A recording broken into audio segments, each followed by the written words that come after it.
Hi, everyone, and welcome to episode 2 of It's Cool with Jasmine Cool. On today's episode, we're gonna take a little bit of a dive into my astrology chart because I recently just found out entirely more than my sun sign, so I figured I'd read a little bit about all of the things with you guys because I have never been super into astrology, and some of it I find to be like really weirdly scarily accurate, and other stuff I don't necessarily agree with. And then we'll see where we go from there. To start off, my sun is in Libra, which I did know. I've known that for a while. And this website says the sun chart shows our character, personal identity, and ego. And it says that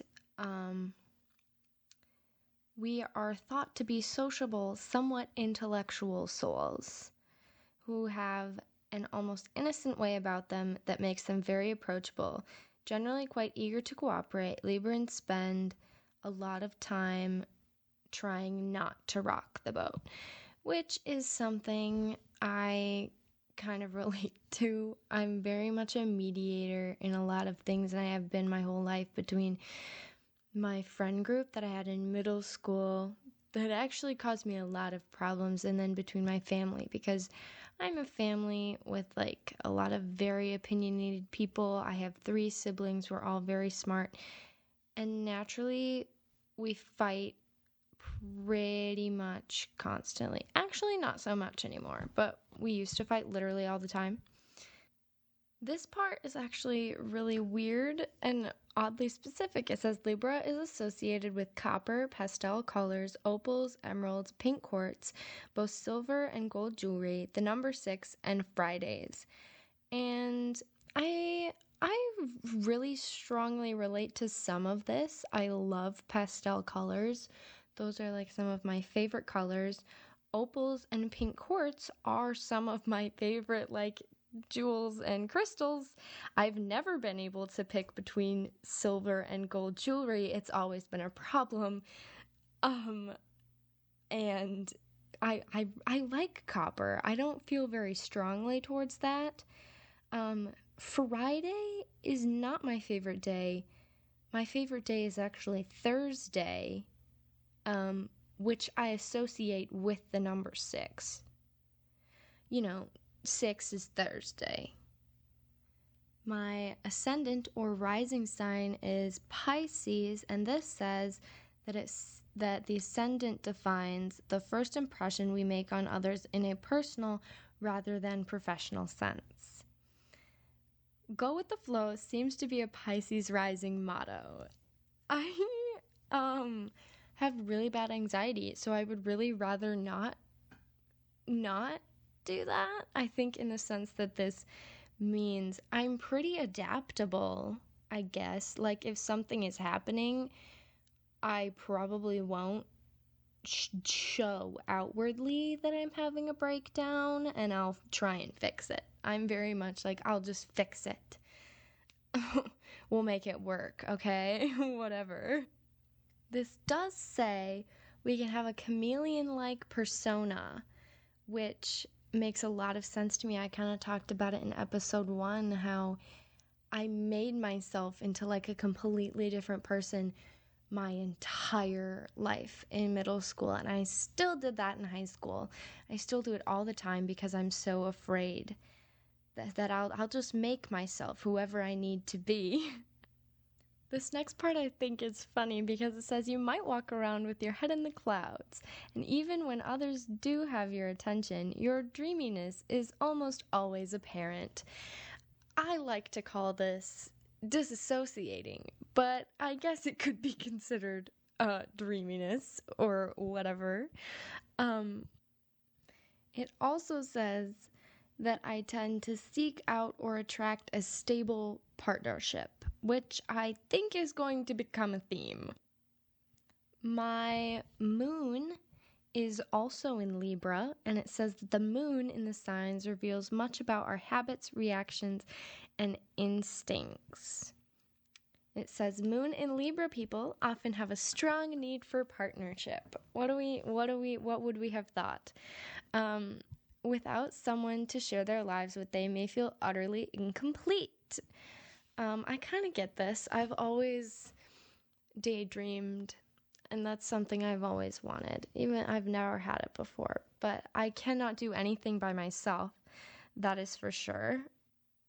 And then it says more stuff about me always seeking balance and trying to find harmony and not being very aggressive, apparently. So those are the big three, I guess, that are like the important ones. But there's some other interesting things, but I think basically what I got out of this is that I think it just is telling me that I'm a little simp bitch. Yeah. I'm always seeking harmony. I need partnership. And I will do what I have to find harmony and balance. So, yeah. I've always found it kind of weird how some of this stuff is like so scarily accurate, and then other times some of it just feels like not correct, because I feel like Libras are always talked about as like being social butterflies and like being super outgoing, and I, especially in situations with like peers, cannot hold a conversation. I'm so terrified. I don't like, and I'm supposed to be a social butterfly. It feels like I'm not really like a Libra, because that's like the big thing. But I guess this thing that I found at least makes it seem a little bit more about just seeking balance. Because in my middle school friend group, this was extremely obvious, because as soon as I left, that friend group fell apart. It like broke into a bunch of different ones. And in the one big fallout our group had, I was like not actually involved. I was like the mediator of like the whole thing of like fixing the issues. And we even like, we had people like go around and try and like say what problems they were having and like who with. And nobody had anything to say about me, really. It was like half of the group versus the other half, and then there was me and this other girl just kind of like there, because we were the ones that like nobody had a problem with us, because she was super shy and I never did anything. So I really don't know how I didn't see that those people were not actually my friends. You know, I think at one point maybe they had convinced themselves too that they were my friends, but then like as soon as summer hit after 8th grade, when I was going to be transferring, they like completely cut me off entirely. Just, we had this group chat and it's like they stopped using it like immediately when school ended. It's like they dropped off the face of the earth, which was not fun, but you know, it's whatever, and we make do. I survived. I ended up with some better friends eventually through band camp and musical camp and stuff that I was much more interested in anyways. I feel like I should clarify. I was popular in middle school, which is really weird to me, because I like my middle school literally had like 70 kids maybe, and the high school had like 80, and that like my class was the biggest class in that school for like the longest time, and we had like 40 kids, and then it like eventually dropped. I think by the time I left that school there was like 35, maybe less. But I was popular. I played the big three sports. I played volleyball, basketball, and softball.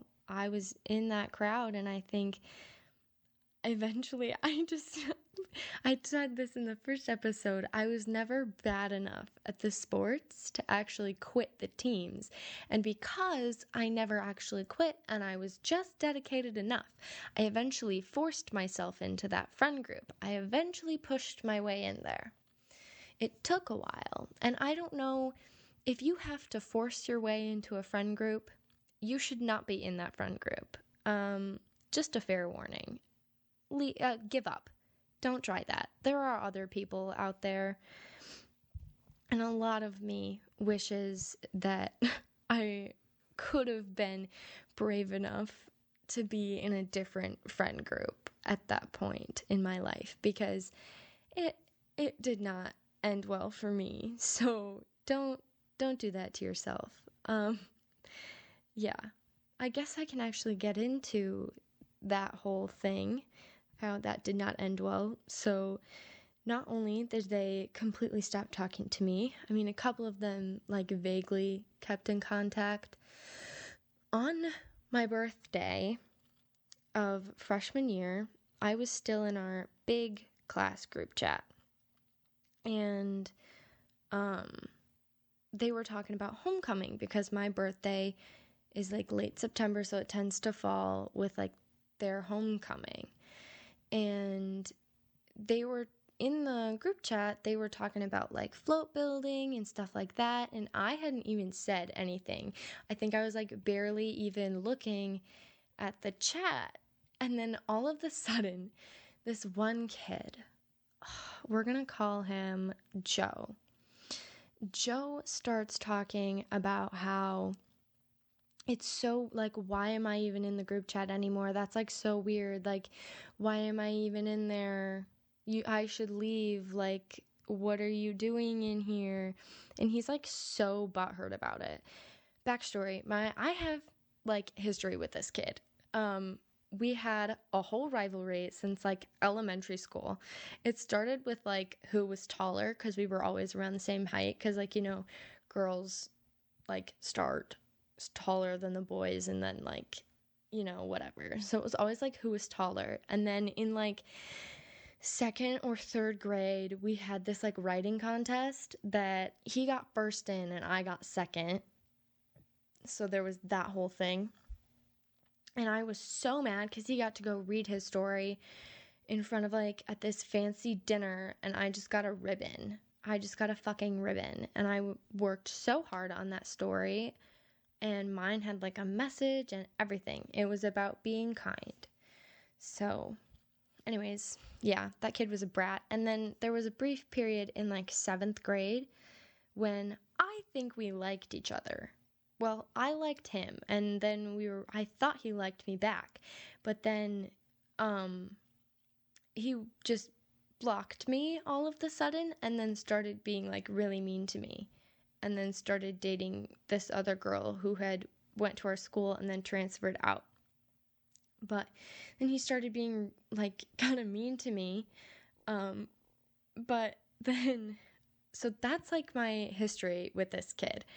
So then back to my birthday, I'm at dinner pizza trivia with my family and my dad and my teachers, because my dad is a teacher at my school, and we do like pizza night trivia every Thursday when it's like in like the college season or whatever.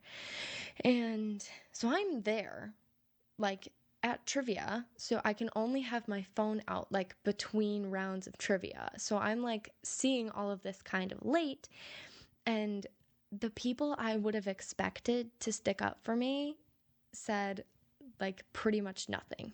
Like one of the people who claimed to be my best friends said anything, even though this kid was like being super dramatic. A couple of people who I did not expect to stick up for me at all stuck up for me. One of them was like ran in the same circles as Joe. And the other one was kind of on the other side, kind of like almost one of the like the weird kids, you would say. I don't like that term, but that's like how you view them in small towns, and that's not it's really toxic, and the entire like small town mentality is terrible, but he stuck up for me, and then one of the other popular boys stuck up for me, and then one of the people who used to be my best friends was just kind of like, dude, you're being ridiculous. But that was it. Like, nobody else was sticking up to him, and it's not like anybody even likes this kid. No, it's not like he was like so popular and like so good at sports. Like, everybody kind of had that attitude of like, he's being dumb, right? And that's kind of the vibe I was getting, that's what everybody thought. So I was just kind of ignoring it. I was like, okay, whatever. Like, I still went there for like most of my life, whatever. And then I got a message from one of the people who is supposed to be my best friends. We'll call her Lee. And Lee had basically said, I got a separate message from her that said, I think it is pretty weird that you're in the group chat. I think you should leave. And so Lee was not really one of the people that was like super outgoing or opinionated all the time. So I thought, oh, okay, she must have talked to people, and this is actually what's going on, where this is kind of more what people think, and so maybe I should. So I did. I left the group chat. And then I found out the next day that she did not discuss that with anybody else. And it just felt like a stab in the back. Like, okay, that was not fun. Why did you do that? That was really mean. But yeah. And then, although I'm kind of glad that I got over those friendships pretty early, because turns out none of them are very good people anyways. So it saved myself kind of a lot of trouble. I don't want to know who I would be if they were still my friends today, because it probably wouldn't be good. So yeah, if your friends suck, ditch them or let them ditch you. It hurts, but it's fine. Probably why I can't hold a conversation with my peers. But there's so many things that happened to me while we were friends that I didn't even realize. Like, I always felt that everything I was interested in was like embarrassing. Like, I was a singer, so I would like sing a lot, and they would always tell me to shut up or to stop.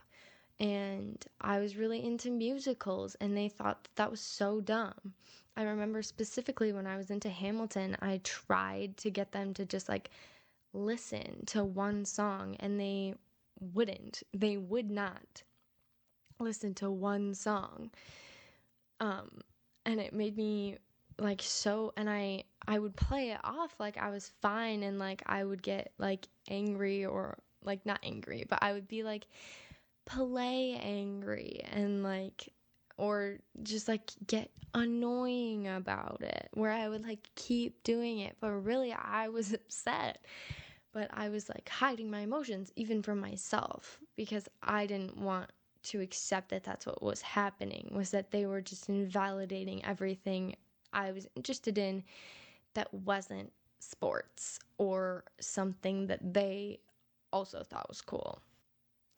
Another mean thing that happened to me this week that was really annoying, I got an email from my college 10 days before I'm supposed to move in. I move in like in a week. And I got an email 10 days before that day saying that because I got too many outside scholarships, I no longer qualified for any subsidized federal loans. So I either had to pay $2,000 more out of pocket or take them as unsubsidized loans. And I'm going to nerd out for a little bit, because this is kind of an important detail. The difference between subsidized and unsubsidized loans. You need to know this. Subsidized loans, subsidized federal like student loans, don't accrue interest while you're in school. So like they don't have like any of the extra added on while you're in school, which is important because I'm going to be in school for a long time. Like, the minimum for the degree program that I'm in right now is 5 years because it's a double degree program. Unsubsidized loans start adding interest like immediately. So you really want to take as few unsubsidized loans as possible. You don't want to take a lot of them.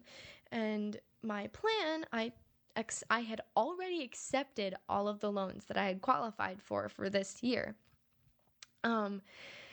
And so my plan, because I had been working at this job and I was making quite a bit of money, I was like, okay, next year, maybe I won't have to take as much. I'll try and get more scholarships and I won't have to take as many loans. And now I'm going to have to pay $2,000 more out of pocket because I'm not taking $2,000 more in unsubsidized loans. Okay? No, thank you. So I guess in the long run, this may be better off for me, I suppose, because I will have less loans. And it's possible for me to pay this extra $2,000. But it's just annoying because why the fuck would they do that? And it's not my college's fault. It's our government and our education system on the federal level relating to financial aid and support. Because why does my ability to apply and work hard for extra outside scholarships now get rid of the financial aid that I had? Like, that was part of my plan when I was planning the next 5 years of my financial future. It's ridiculous. So it's like in this country, if you think you can afford your education without going into massive debt, it's like they make it so it's impossible. Like, if you think, yes, I figured it out, I worked hard and I did this, then they're like, no, actually, you didn't. Sorry. Nice try. Like, what the fuck? And I was so mad, and I didn't want to get upset with the person who sent me that email from my college because it's not their fault. But they also spelled my name wrong in the email. And they addressed me by just my first name. And then they spelled it wrong. Because my name is Jasmine, Jazmine. I get JAS all the time. Whatever, I'm fine with that. I mean, I wouldn't be fine if they did that in this email, but they didn't even misspell it like that. They spelled it Jazmin. Just no E. So not only did they only address me by my first name, which I think is honestly a little disrespectful for somebody emailing about like super important financial aid information, they also misspelled my name. Which, if you're telling somebody that they just lost their qualification for all of their subsidized loans, you should proofread your goddamn email, because there was other grammar errors in this email. And I did not want to get mad at this person, but I'm like, if this is your job, you need to be paying more attention, because it just felt so...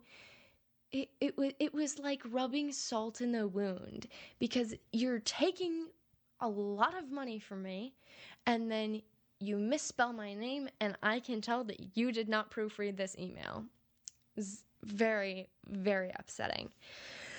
But I think I figured it out. I think I'm gonna be okay. It's just a little, bump in the road, per se, that we're gonna get over, and it's gonna be fine.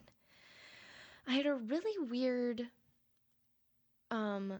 almost mental confrontation with my issues with physical affection this week as well. A couple days ago, I met my best friend's boyfriend for the first time in person, because me and my best friend live in different towns and I work all the time, so we haven't been able to see each other a lot this summer, and her boyfriend lives like an hour away from me. I think it's about the same from her. So I met him in person for the first time. I like talked to him online a little bit, gave him the shovel talk, which why does nobody know what that is? I had to explain to my entire family what that was and my friend. Nobody knew what the shovel talk was. I'm like, what? I'm not hallucinating, am I? That this is a thing. And I know I'm not because I saw something about it on social media like just yesterday. I was like, I knew this was a thing. I had to explain it to my dad didn't know what it was. My mom didn't know. My sister didn't know. The friend who's dating this guy didn't know. I'm like, it's the shovel talk. You hurt her, I hurt you. And then my sister asked why it was called the shovel talk. And I'm like, because the whole thing is like, the hurt you is like threatening to like unalive them. And you bury people, you know? And I'm like, how do you guys not know what this is? It was just so weird to me. But anyways, I met him in person for the first time. He's very sweet. Literally a golden retriever, which is really funny because my best friend is bi. He is also bi, which makes it even better. But he's very sweet. But so basically we met at my friend's work. She works at this little not a coffee shop. What am I thinking? A candy shop in the town where she lives. And so we walk in there, we visit her, and like I give her a really long hug because that's how we greet each other. She's actually like the first friend I've ever had like an actual like physical touch relationship with, which feels so strange to me, but like that's just how it was. Probably explains why everybody in the town thought we were dating when we weren't. Literally everybody except me and this girl thought we were dating. Like even my sister, who's also friends with this girl, my older brother who lives in Chicago, my parents, the whole town, apparently, we found out, thought we were dating, and we weren't. Which was really funny to us anyways. But so I gave her a hug and I was with my sister, and so my sister gave her a hug, and then he was sitting there kind of in the background and was just like, do I get a hug or what? And I was like, sure, because I'm not gonna deny myself a hug because I know I need hugs. I did not get enough of them as a child, but I was like, whatever. Because I need hugs, but I don't ask for them because I've always struggled, especially with like friendships or like whatever, of like what amount of like touching is like correct. I've never quite understood that. It's always been so strange to me. I never quite understood because I've like vaguely heard of friendships that are like super close and like physical, but I've never had one like that. I don't know if it's my town. I don't know if it's specifically something in the way I was raised or like what, but it just didn't really click. And I'm not a hugger because of that. But when I meet people who are, I'm like, oh, okay. And it was a really nice hug. He's also like really tall. Ugh, he's sweet. He's good for her. I hope. I really hope. Otherwise, I'm not afraid to kick his ass. But it was really weird because, it just made me realize how much I really need hugs. But it's so weird because I have 3 siblings and we're all close, not physically. Like it's weirder to hug my siblings than it is to hug my friend, which is weird. like, it just feels so much stranger, like, thinking about, like, if I just happened to, like, say goodbye to my brothers and give them a hug, like, what? They'd probably be like, what the fuck are you doing? um but we're also, all of us are extremely emotionally unavailable, even to each other. We will talk all the time about things.